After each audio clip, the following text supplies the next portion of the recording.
Afande Mkuu wa Jeshi la Polisi nchini,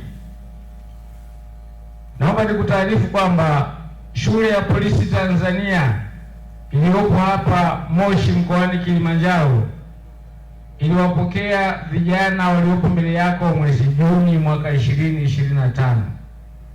Idadi yao ilikuwa 5780. Kati yao wanaume walikuwa 3870 na wanawake 1910. Afande, ulitupa maelekezo tuwapokee vijana hawa na tuwape mafunzo ya awali ya jeshi ya askari polisi.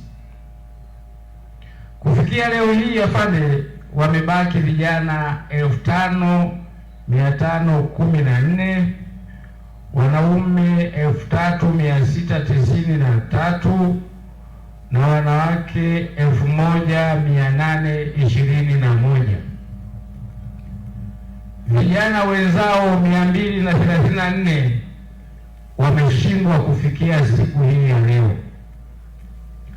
Hawa tumewaachisha mafunzo kwa sababu mbalimbali zikiwemo za utovu wa nidhamu, utovu wa maadili na kushindwa mafunzo yetu katika ngazi mbalimbali. Hawa waliopoteza sifa na kushindwa mafunzo, wanaume walikuwa 158 na wanawake 76.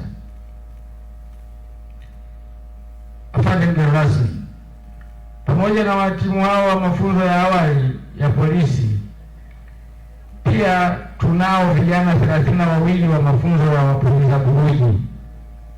Kati ya hao wamo wanaume 19 na wanawake 13.